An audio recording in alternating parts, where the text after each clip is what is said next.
Hey everyone, hope you're all doing well, staying safe and healthy and whatnot, and trying to keep from going stir crazy if you're trapped at home like me. Just want to go over some info from last week and for our week to come. Believe it or not, the term is almost over, so it's pretty hard to believe. Last week, week 5. We talked a bit about shaping, maintaining product service offerings, developing new offerings. So, kind of moving, we've kind of been moving through that process, that strategic marketing process. And now we're to the point where we're looking at, developing or shaping product offerings and how does it make sense to do that from a cost perspective, from a market research perspective, all of those types of things. So some interesting topics there, and we also had here we go. Sorry, we had a discussion about the research studies that have been shown that natural light can help patients to feel less pain, to feel more healthy, decrease drug costs, etc. And that is true. That's an accurate piece of information. What's interesting about this particular topic is, there are a lot of people that are now because of the opioid crisis, because of all of the things that we've dealt with narcotics and negative concerns related to them, there are patients that may actually seek out a facility that has other options for dealing with pain. So things like acupuncture or biofeedback, or in this case, just simply using natural light to help improve a patient's condition. You may poo-poo this at first, but there are plenty of folks out there that maybe they've had a previous opioid addiction, or maybe they've had other issues that maybe they have addictions to other types of substances.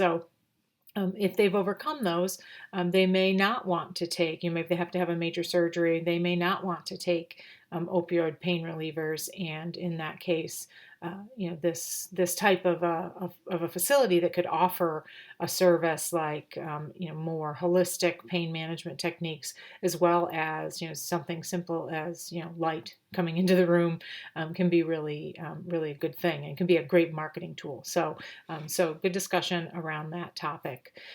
Let's go to our week to come. So we're going to be looking at pricing strategies, managing marketing channels, those types of things. We do have a day in the life assignment to do this week. So you have a video down here. Let me scroll down. You have another Ed puzzle this week. You have two. So you have an Ed puzzle with Rich Sieber. I apologize. I think it's Cyber. That is, he works at St. Clair. He's over PR marketing at St. Clair Hospital, and a day in the life interview that Dr. Hampy had done with him quite some time ago, but I think is really relevant, and hopefully it'll give you an idea of how a PR marketing department might operate in a facility the size of St. Clair, kind of a mid-sized hospital, small to mid-sized hospital, single hospital, as opposed to, a large behemoth like UPMC or AHN, but just a single hospital, how that might function, etc. And can give you an idea, kind of a day in the life of someone that works in that field. Also, we have our discussion, our Flipgrid discussion, and we have a written assignment this week. And the written assignment is, let me scroll back up here. There's two articles here. This first one is by Dr. Atul Gawande. You've likely read, well, I'm sure if you've taken classes with me in the past, you've definitely read Dr. Gawande's work. He's a brilliant physician that has worked tirelessly to try and make change in the industry, positive change to help, help make it have more access, more justice, fairness within the industry. And he's really been, he currently works for Amazon. He's leading, at least last I knew, he was leading the effort, Amazon's healthcare effort, the new product that they're working on putting together from a healthcare perspective. He also is on faculty at Harvard in the public health realm. So brilliant guy. But so there's an article about healthcare's price conundrum. There's another article here called Bitter Pill, and you may have read this. I did require it in my classes some time ago, some of the early classes in this program. So you may have read it before. If you haven't read it, please give it a read. And that those will be kind of all rolled up in conjunction with chapter 11 of your textbook, kind of all rolled up into our written assignment for this week. So keep in mind, this is, I want you to discuss your thoughts. Not, this is more of a reflective type assignment. So be sure that you're discussing your thoughts on these topics. Now, make sure you're citing appropriately as you're sharing information from outside sources. You can certainly do additional research and share that, but I really do want to hear your thoughts on these topics. The other thing, I was just trying to finish up grading of your assignment from the week before this morning, and I really encourage everyone to please dig into these topics. A very cursory gloss over answering maybe one of the questions, one of the multiple questions that are really asked in these is not going to get you a good grade on these papers. You really need to start digging into these. And there are some students that are really doing that every week, but and your grades will reflect that. So if you notice that you're getting a lower grade and you're not really sure why, obviously make sure you're looking at the feedback in the documents themselves.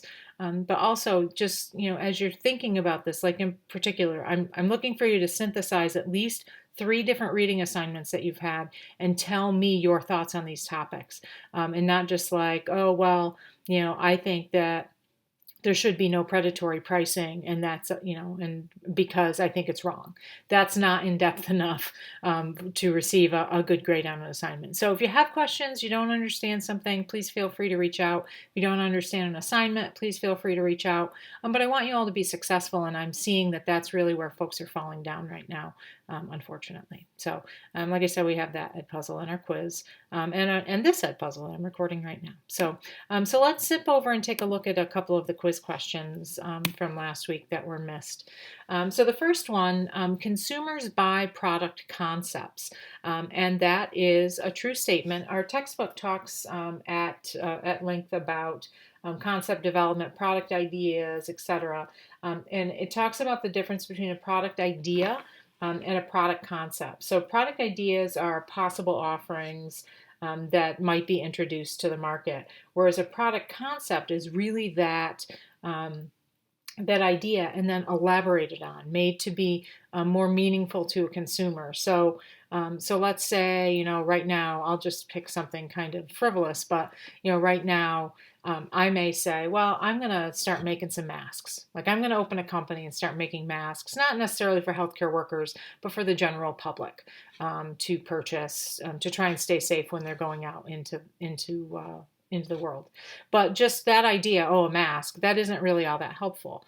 So I may, kind of dig down into that a little bit more and become, get a bit more meaningful information that a consumer could really dig into, and maybe even willing for me to wait for me to get my product as opposed to buying something else that's out there. So most of you know that I'm a huge Disney fan. Got married at Disney World. Would actually probably be there now if I had my druthers, although everything's closed up down there too. But Disney is a big thing to me and to a lot of to my family, but also a lot of my friends' network is really into that as well. So my product concept might be, hey, I'm going to start making masks for adults and for kids that we can wear to go out and go to the store, or to do our activities, our essential activities, but that have Disney characters on them, or some information that could be related back to Disney. Now, from a legal perspective, you'd have to license it through Disney and all that good stuff. But just generally, I might go out onto social media and say, hey, I'm going to start selling masks, and they're going to have Mickey Mouse and Little Mermaid and the Pixar characters and whatever, and they'll be available in 2 weeks. I have to work out the licensing details with Disney, but so in 2 weeks they'll be available. consumers might buy that concept. They may be like, okay, we'll put in pre-order money. We'll wait for you to get those. We know that this is going to be ongoing for a while. It would probably be good to have these masks. And now my daughter would really like one with Elsa on it. Or, I know that I'd really love to have one with Mickey Mouse or something like that. But just the fact, hey, I'm going to be making masks, they'll be available in 2 weeks. That's not something that customers are going to buy or consumers are going to buy. They will buy a concept, not just an idea. So you need to see that difference there. Next question. Product mix is a group of diverse but related items that function in a compatible manner.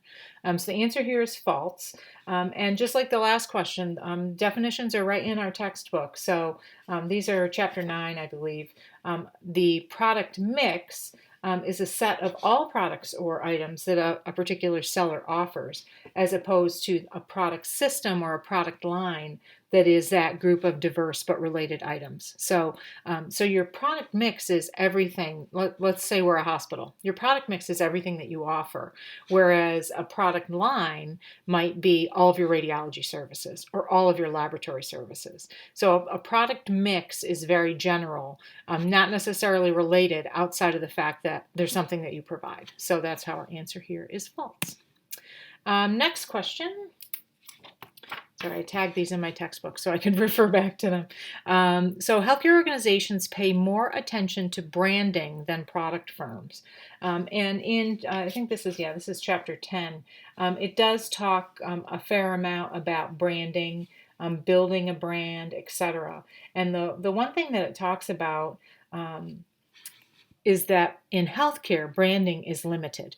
So it's really only about, branding tends to only be about the use of a corporate entity. So for example, UPMC, you're not necessarily seeing a lot of branding digging down into product lines and those types of things. Well, to some point you are. You're seeing Magee Women's, but that's a single facility, or Hillman Cancer Center, which is a single facility. But even digging down further than that, you're not seeing a lot of that. They tend to be more at the corporate level, branding that corporate entity, UPMC. So, for example, you could go to our